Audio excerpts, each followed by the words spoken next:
ஆதி துணை ஆதியே துணை, ஆதியை அறிய குருவே துணை. மரளி கைதிண்டா சாலை ஆண்டவர்கள் மெய்மதம் மெய்மன ஞானம்.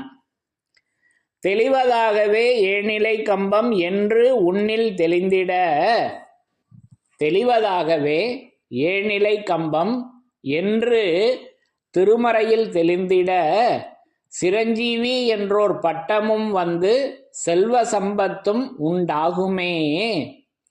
சிரஞ்சீவி என்றோர் பட்டமும் வந்து செல்வ சம்பத்தும் உண்டாகியது. எல்லோருக்கும் நமஸ்காரம். இவ்விரிபுவன வேதமாமறைகளின் அதிகாரண செடுங்கலை கருவூலத்து ஆண்டவர்கள் திருவாயுரை விரிப்பு. இந்த மெய்ப்பாதை வேறு வேதம் ஆசான் திருமேனி, வேதத்தை ஓதினாலே புண்ணியம், வேதங்கள் பூராவும் தித்திக்குது திருமறை குரு பெருமான். திருமறை குரு தீன் திருமேனியர். வேத ஏட்டில் எழுதியுள்ளதை படிப்பதன் பயன் இறைவனை காண்பதுதான். தலைவன் தன்னை அறிந்தவனே குலத்தோன் என்று திருவேதம் உமக்கு உரைக்கச் சொன்னது எம்மை என்ற நமது குருபெருமான் அவர்களின் உத்தரவின்படி நமது தெய்வம் அவர்கள் திருமறை குருபெருமானாக எப்பவும் நமக்கு பரிசுத்த ஆவியாக விளங்கி கொண்டிருக்காங்க. அப்போ அந்த திருமறையிலிருந்து யமனை வென்ற திருமறையின் சிறப்புகள் என்ற தலைப்பில் வேத வாக்கியங்களை ஒவ்வொன்றாக படித்து தரிசனம் செய்து வருகிறோம். அதன்படி இன்றைக்கு எடுத்துக்கொண்ட திருவாக்கியம் நம்முடைய திருவருட்குறள் நூலிலிருந்து ஒரு திருவாக்கியத்தினை எடுத்துக்கொண்டேன். அப்போ இந்த திருவாக்கியத்தில் எப்படி நமது தெய்வம் அவர்கள் திருமறையாக விளங்கி கொண்டு நமக்கு வருகின்ற யமபடரின் அச்சத்தினை எப்படி அவங்க திருமறையாக விளங்கி கொண்டு அந்த அச்சத்தினை மாற்றி வைக்கின்றார்கள் என்பதை அருளொருஷிப்பாக எடுத்து திருமறையின் சிறப்பாக நமக்கு எடுத்து வழங்கியிருக்காங்க. அது என்ன என்பதை முதல்ல படித்து தரிசனம் செய்யலாம். பிரம்மோதய மெய்வழி சாலை ஆண்டவர்கள் திருவாக்கியம். திருவருட்குறள் திருவாக்கியம் எண் 45, பழைய அச்சுநூல் பக்கம் எண் 71. சாதிகளின் கர்த்தாவே, பிரம்மோபதேசம் பெற்ற மக்களை நோக்கி, நீங்கள் நேற்று இரவு அந்த பிரணவ பேரொளி நாட்டில் பிறந்தீர்களே. அப்படி பிறந்தவுடன் சாலை தமிழ் மங்கையின் கொங்கையிலே, சாலை கலைமகளின் கொங்கையிலே ஞானப்பால் குடித்தீர்களே. அதுதான் முத்தரெல்லாம் அமுதருந்தும் கொங்கையாகும்.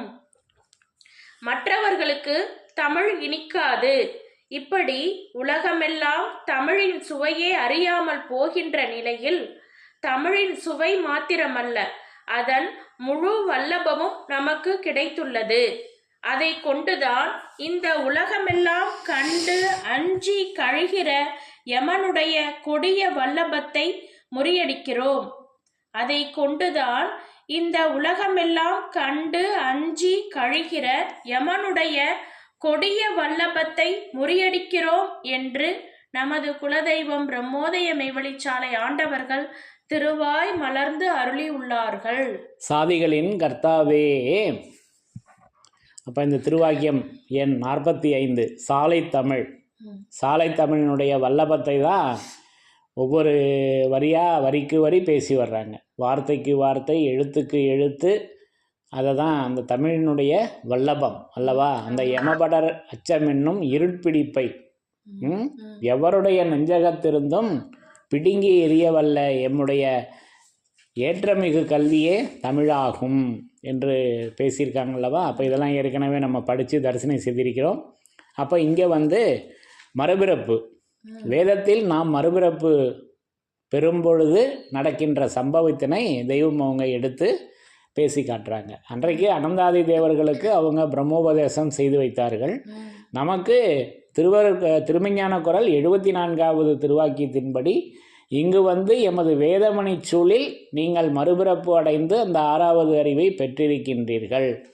நீங்கள் பெற்ற அந்த 6வது அறிவின் பெருமையை ஒவ்வொரு நாளும் ஒவ்வொரு நேரமும் எண்ணி எண்ணி விளக்கமாக பேச வேண்டும். அப்பொழுதுதான் அதன் பலன் உங்கள் கைவரவாகும். இது நமக்கு எடுத்து வைத்த வேதத்தில் எடுத்து வைத்த மறுபிறப்பு அல்லவா. அந்த வேதமணி சூழல அந்த 6வது அறிவை நம்ம பெற்றிருக்கிறோம் அல்லவா. அதை தான் இங்கே மின்னி காமிக்கிறாங்க. அப்போ அந்த பிரம்மோபதேசம் பிரம்மோபதேசம் பெற்ற மக்களை நோக்கி அந்த பிரம்மோபதேசம் அப்போ அந்த வேதத்தில் பிரம்மோபதேசம் பெற்ற மக்களை நோக்கி அப்போ அதை வந்து நமக்கு மான்மியத்துலேயும் கொடுக்குறாங்க அல்லவா. பிறவாநாட் பிறப்பு திருவிழா பாடல்லையும் வந்த பாரவான்கள் எல்லாம் வரைந்த கிரந்தம் வகைப்படியே பிரம்மோபதேசம் கை கொண்டு எழுந்தார்கள். அது பாடல் வரிகளில் வருது. அது வாக்கியமாக படிக்கிறப்ப வந்த பாரவான்கள் எல்லாம் வரைந்த கிரந்தம் வகைப்படியே பிரம்மோபதேசம் கை கொண்டு எழுந்த. அது கை கொண்டு எழுந்தார்கள். எதன்படி? அந்த கிரந்தத்தின்படி அல்லவா, வகையாகிய கிரந்தத்தின்படி. இதெல்லாம் நம்ம ஏற்கனவே திருமறையின் சிறப்புகளில் படித்து தரிசனம் செய்திருக்கிறோம் அல்லவா. அதை தான் இங்கே நமக்கு எடுத்து தர்றாங்க. பிரம்மோபதேசம் பெற்ற மக்களை நோக்கி அந்த மக்களை நோக்கி நீங்கள் நேற்றிரவு அந்த பிரணவ பேரொளி நாட்டில் பிறந்தீர்களே.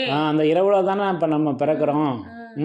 அது ஐவனத்தளிரில் வருகின்ற கருப்பை கூடி கலந்த வினைத்தொடர் மறுப்போலாம் பொதி மாயை மாறவே சிறப்பெலாம் திறன் ஏறவும் சிந்தையில் உரைத்த மேல ஓர் இரவை ஓதுவாம் அன்னு ஏற்கனவே இதெல்லாம் நம்ம பேசியிருக்கோம் அல்லவா. அப்போது அந்த இரவுல தான் அந்த இரவில் வேதங்கள் எல்லாம் விரிக்கப்பெற்றன. 23 திருநாள் திருவாக்கியம் அல்லவா, இதே திருவருட்குறள். அந்த இரவில் வேதங்கள் எல்லாம் விரிக்கப்பெற்றன. அந்நாள் வேத சூரியன் உதித்தெழுந்த நாள். அப்போ அந்த இரவு வந்து சிந்தையில் உரைத்த மேல ஓர் இரவை ஓதுவாம். இப்படி நமக்கு அந்த இரவை எடுத்து வச்சிருக்காங்க அல்லவா. எப்போவுமே இரவு தான், பகல்லையே இரவு. அவர்களுடைய அந்த திருவாயுரை தான் நமக்கு வெளிச்சமும் அதுதான், இரவும் அதுதான். இது இங்கே இருள் கிடையாது, இது பிரகாசமான இருள் அல்லவா. அப்படி பிறந்தவுடன் சாலை தமிழ் மங்கையின் கொங்கையிலே சாலை கலைமகளின் கொங்கையிலே ஞானப்பால் குடித்தீர்களே. அந்த சாலை தமிழ் தான் சாலை கலைமகளாக விளங்கி கொண்டிருக்காங்க, பெண்ணாக இருக்காங்க அல்லவா நமது தெய்வம் அவர்கள். அப்போ இன்னும் அப்பெரிய நிலையிருப்பின் கண்ணே அஞ்சாயுதமும் 16 வீதியும் கஞ்சா மணக்கண் கண்டனரம்மா 538 பந்துலா மந்திரம் அந்தனராதி மூலவேர் கண்டு மூடலுக்குள்ளே முதலூமை எழுத்தும் வாடாத கண்ணி வயது 10 ஏடான கலைமகள்ங்க. அந்த கலைமகளின் கொங்கை அது சாலை தமிழ் மகளின் கொங்கை அல்லவா. அது எப்படி குடித்தோம் அப்படின்னாக்கா, அது 242வது திருவாக்கியம் நமக்கு உதவி செய்யுது. நம்மை ஈசன் படைத்தான். நமக்கு தெரிஞ்ச பிறப்பு என்ன? நம்ம தாயினுடைய கருவறையில் பிறந்தோம். இங்கே வேத பிறப்பு அல்லவா, இங்கே வந்து மறுபிறப்பு. அது வேதத்தில் பிறந்த பிறப்பு. நம்மை ஈசன் படைத்தான். இப்போ அம்மா படைக்கல, ஈசன் படைத்தான். தெய்வம்தான் படைக்கிறாங்க. உணவு வேணுமே, எப்படி தாய் வந்து உடனே எப்படி ஞானம் இது தாய்ப்பால் நமக்கு பிறந்ததுமே அந்த குழந்தை அழுததுமே தாய்ப்பாலை தருகிறார்களோ, அதை போல இங்கே நமக்கு தெய்வம் அவர்கள் அந்த பெண்ணாக விளங்கி கொண்டு பிறந்ததுமே செவிக்கு உணவு வேணுமே, அதற்காக வேதத்தையும் தந்தான். இப்போ இதை பற்றி நம்ம வேதத்தின் சிறப்புகள் வரிசை எண் 350 வரிசை எண் 350 விரிவாக பேசியிருக்கோம் அல்லவா. அதனுடைய செயல்களை நல்லா விளக்கமாக அதை பங்கி கொண்டிருக்கோம். அப்போ அதில் வந்து இன்னும் அதை கேட்காதவங்க அதை தெரிஞ்சு அதை கேட்டு பயன்பெறலாம். அப்போது அந்த ஞானப்பால் அது கலைமகள். அப்போ அந்த கலைமகள் எப்படி இருக்கிறாள்? ஏடாக இருக்காங்கங்க, ஏடான கலைமகள். மூலபண்டார பருவம் படித்து தரிசனம் அல்லவா. வாடாத கண்ணி வயது 10 ஏடான கலைமகள், ஏடான கலைமகளாக அந்த கலைமகளின் கொங்கையில் அல்லவா இப்போ நம்ம வந்து அந்த ஞானப்பாலை அறிந்து கொண்டிருக்கிறோம். பொற்கிண்ணத்தில் அந்த அளித்த பொற்கிண்ணம் அன்றைக்கு அந்த திருஞான சம்பந்தர் குடித்த அந்த பொற்கிண்ணத்தில் அவர் அன்றைக்கு பொற்கிண்ணத்தில் ஞானப்பால் அருந்தினாங்கன்னு நமக்கு ஆதி மான்மியத்தில் தெய்வம் அவங்க பேசி வருவாங்க. இப்போ இன்றைக்கி நமக்கு அது தனித்தொன்றாய் கூடி ஆணி பொற்கிண்ண அளித்த மெய்வடி துணை மருந்து. அந்த மருந்தாக அவங்க அந்த பொற்கிண்ணத்தில் தானே நமக்கு எடுத்து வழங்கியிருக்காங்க. இதை இப்படி பேசி வர்றாங்க. நம்ம வாயு உணவை பற்றி பேசலை, செவி உணவை பற்றி பேசி வர்றோம். அப்போ அந்த தாய்ப்பால், அப்போ இது நரப்பிறப்புக்கு குடித்தது தாய்ப்பால், இங்கே ஞானப்பிறப்புக்கு குடித்தது செவி ஞானப்பால். அது செவி வாயிலாக இப்போ நம்ம வந்து அருந்துறோம். அதுக்கு பெயர் கொங்கை அல்லவா? அப்போ இடமே மாறிடுது. அப்போ அங்கல்லவா அந்த இருதயம் இருக்கு. இப்போது மனிதனுடைய தேகத்திலே வந்து பார்த்தோன்னா தாய்ப்பால் குடிக்கின்ற இடம் அதுங்க தானே இருதயம் இருக்குன்னு நம்ம படிச்சிருக்கோம். அப்போ இருதயம் தானே மனிதனுக்கு முக்கியமானது மாமிச உடல்ல. அந்த ஒரு ஒப்பீட்டுக்காக சொல்கிறேன். அதை போல் இங்கே வந்து நமக்கு இருதயம் எங்கே இருக்குது? செவியில் இருக்குது. ஏன்னா இரு செவியும் உயிர்த்துளையாம் திட்டோராது. அப்போ இங்கே செவி வாயிலாக அந்த செவி உணவை நாம் உண்பதற்காக தெய்வம் அவர்கள் நமக்கு அந்த செவி உணவாக அந்த வேதத்தை வழங்கியிருக்காங்க.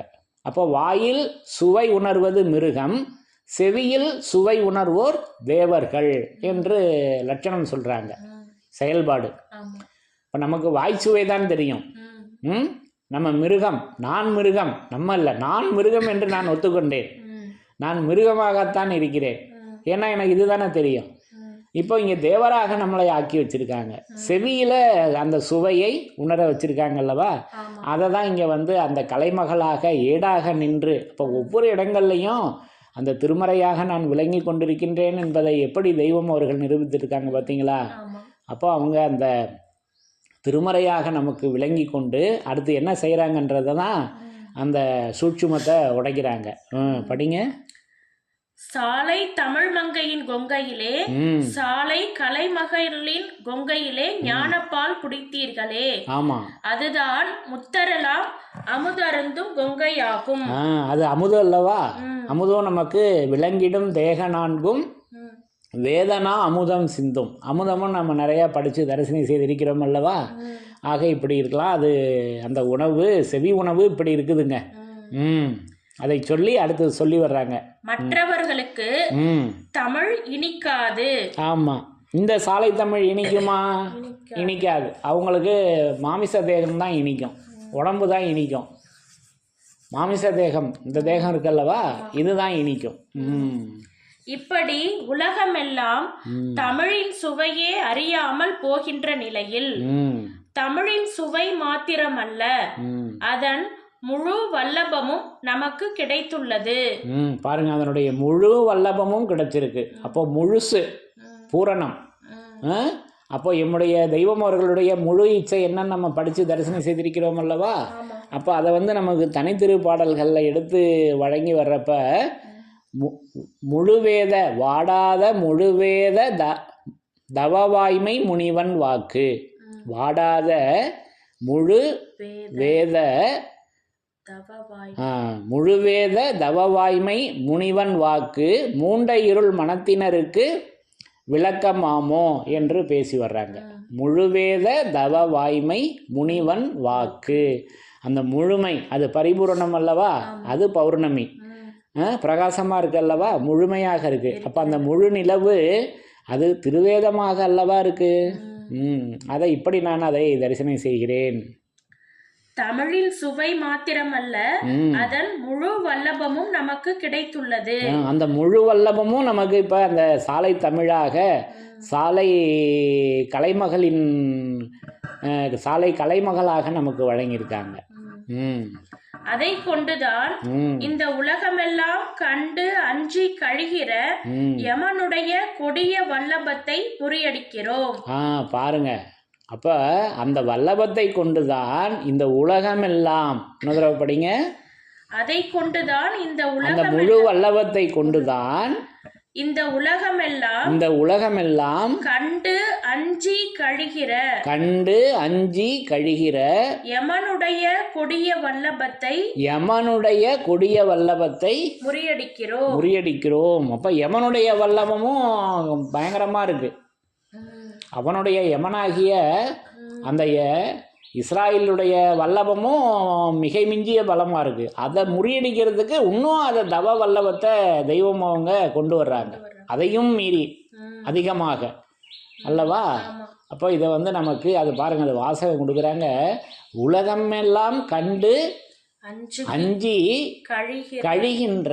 அப்போது ஒரு பயம் வந்ததும் நம்மளே ஸ்கூலில் பசங்க சின்ன பசங்கள்லாம் பார்த்துருப்போம். வாத்தியாருங்க அடிக்கிறப்ப என்ன பண்ணுவாங்க, அந்த பயத்தில் பட்டுன்னு ஒன் பாத்ரூம் போயிடுவாங்க. கேள்விப்பட்டிருக்கோம்லவா? அந்த பயத்திலேயே யூரின் போயிடுவாங்க. அப்போது அந்த அஞ்சி கழிதல், அந்த அப்படி தானே எம்ம முன்னாடி என்னோட நிலைமை இருக்குது, பயந்து சாகுறனே. இப்போ தெய்வத்தை எடுத்து வச்சுக்கிட்டோம்னா பயப்பட வேணாமே. அப்போ அவங்க அறிவாக இருக்காங்க, நான் மனமாக இருக்கேன். அறிவை முன்னாடி வச்சுக்கிட்டு மனம் அதன் பின்னாடி ஒளிஞ்சிக்கிட்டா பிரச்சனையே இல்லை, அவங்க பார்த்துக்கிறாங்க எல்லாத்தையும். தெய்வம் அவர்கள் நம்மளை இப்படி அந்த முழு தவ வல்லபமாக நின்று அந்த சாலை கலைமகளாக சாலை தமிழாக நின்று நமக்கு அந்த யமனிடமிருந்து காப்பாற்றுகிறார்கள் என்பதை பேசி வர்றாங்க. இன்னொரு தடவை படிங்க. அந்த முழு வல்லபத்தை கொண்டுதான், அந்த முழு வல்லபத்தை கொண்டுதான் இந்த உலகமெல்லாம் கண்டு அஞ்சி கழிகிற யமனுடைய கொடிய வல்லபத்தை முறியடிக்கிறோம். இப்படி அல்லவா அந்த யமபடரை முறியடிக்கின்ற வல்லபம் பெற்ற ஒருவர் இருக்கிறார். யாரு? நமது தெய்வம் அவர்கள் அல்லவா? அவர்களை தேடு, அவர்களை உன்மீது பிரியமாக இருக்க வைத்துக்கொள். அவர்கள் விருப்பு சொர்க்கம், அவர்கள் வெறுப்பு நரகம். இது ஒன்றே வேதம். அப்போ அந்த வல்லபம் பெற்ற ஒருவர் வேதமாக என்றென்றும் விளங்கி கொண்டு இருக்காருங்க. என்றென்றும் அவர் என்றும் உள்ளவர். அந்த வல்லபம் அது முழு வல்லபம், அது முழு வேத தவ வாய்மையாக அந்த தவ வல்லபம், அது தவ வாய்மை தானே தவ வல்லபமாக இருக்குது. ஆக இப்படி நான் அந்த யமனை கண்டு கழிகிற அந்த தவ வல்லபத்தை நமது தெய்வம் அவர்கள் அந்த தவ வல்லபத்தின் மூலம் அந்த யமனை கண்டு கழிக்கக்கூடிய அந்த தவ வல்லபத்தை நமக்கு மறையில் வேதமாக அதை நமக்கு எடுத்து வச்சிருக்காங்க என்பதை நமக்கு அற்புதமாக எடுத்து சொல்லி, ஆக இப்படி ஒவ்வொரு இடங்களிலும் நமது தெய்வம் அவர்கள் அந்த திருமறையாக விளங்கி கொண்டு நமக்கு வருகின்ற அந்த யமபடரின் பேராபத்தினை, அந்த யமனை பார்த்து நம்மளை இப்போ தெய்வ வாசகத்தை அந்த வல்லபத்தை பார்த்ததும் இப்போ யமன் கழிகிறான். நம்ம கழிஞ்சிக்கிட்டு இருந்தோம் யமனை பார்த்து. அப்போ இப்போ வந்து யமன் கழிகிறான். இது தெய்வம் அவர்களுடைய அந்த தவ வல்லபத்தை கேட்டு அல்லவா? இப்படி அந்த தவ வல்லபம் அது முழுவேத தவ வாய்மை முனிவன் வாக்காக அந்த திருமறையாக திருவேதமாக அந்த தவ வல்லபம் அது முழு வல்லபத்தை கொண்டு அவங்க நம்மளை மீட்பிக்கின்றார்கள் என்பதை இந்த திருவாக்கியத்தின் மூலம் நான் விளங்கி கொண்டேன் என்று கூறி யமனை வென்ற திருமறையின் சிறப்புகள் தொடரும். தலைவன் தன்னை அறிந்தவனே குலத்தோன் என்று திருவேதம் உமக்கு உரைக்கச் சொன்னது எம்மை. யமனை வென்ற திருமறையின் சிறப்புகள் தொடரும். எல்லோருக்கும் நமஸ்காரம்.